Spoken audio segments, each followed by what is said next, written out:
Hello, church. So good to be with you again today. I can't believe that the summer is just flying by. Before we get started, a couple of shout outs. I want to shout out to Pastor Jen, the amazing job she did last week with the Take 5. Just so proud of her and the way she's grown as a teacher and soon preacher. So we're excited about that. And I hope you caught Jason yesterday in the middle of our Daniel series. He too was just absolutely exceptional. So we're blessed. We're just richly blessed. So we are in chapter 3. We're going to pick it up in verse 7. So only one verse today. So it says this: husbands. Jen talked about wives last week. Now we turn our attention to husbands. Husbands, the same way, be considerate as you live with your wives, and treat them with respect as the weaker partner and as heirs with you of the gracious gift of life, so that nothing will hinder your prayers.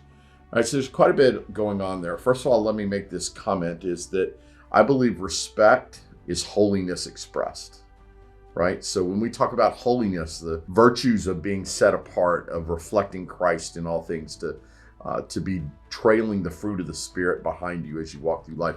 Holiness, genuine holiness, is truly a reflection of Jesus, and thus respect ends up being holiness expressed. That's all it is. We live in an age where people have just dismissed respect as a virtue in our culture. We find that nobody has respect for teachers anymore, students or parents. We find nobody respects law enforcement of any kind. Nobody respects our politicians anymore. I mean, respect is absent. And we're finding even in the church, there was a time that the pastor was respected as a voice in its community. That no longer exists. So what happens is this lack of respect bleeds over into our homes, where kids don't respect their parents because they're not expected to, or what the culture teaches them, whatever that is like. But also what we find is that husbands and wives begin to devalue each other over time. So it's one of those things I say all the time, is that time in erodes awareness of. So the longer you do anything, the less you value it and the more you take it for granted. And this certainly can happen in all our relationships. But what Peter is saying here is it should not be happening between husbands and wives. He says, husbands, respect your wives. And first of all, he says, is a weaker partner. And so this is just the typical male-female gender role kind of thing. But it has a caveat. And he says, and as heirs with you in the gracious gift of life. So you and your spouse are co-heirs. Y'all share life together. And because you share life together, then there should be this mutual respect for what each other brings to the relationship and to the marriage. I think we need to keep in mind that our relationships, and particularly our marriages, that's the mission. That's the mission. Every once in a while, I'll meet with couples or I'll meet with men who are having marital problems.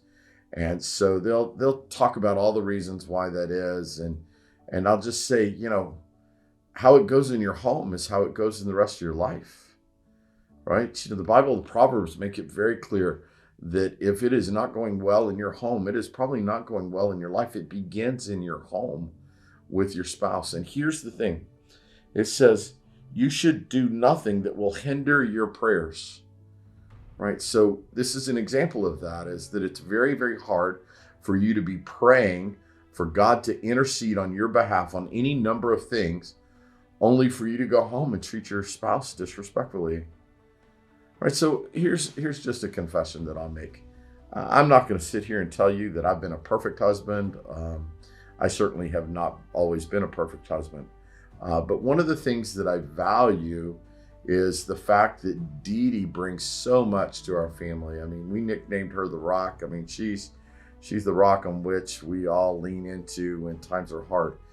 But I grew up with a dad that disrespected my mom so blatantly that I just swore that I would never do that. And again, not perfect, but there is one thing that I do, is that I respect her for what she brings, not only to my life and to our children's life and now our grandson's life, but what she brings to our community, right? She is of great value.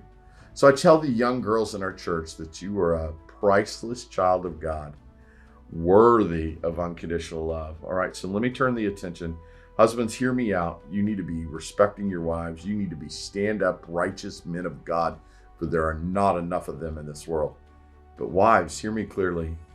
You are a precious child of God, worthy of unconditional love. That should be the standard you set in seeking a spouse. So church, we see that this is really nothing more than holiness and Christ expressed through relationships. So I hope that this reminds you today, tell your spouse you love them, that you don't want to do life without them. I love you, church, and I don't want to do life without you. And we will see you next week.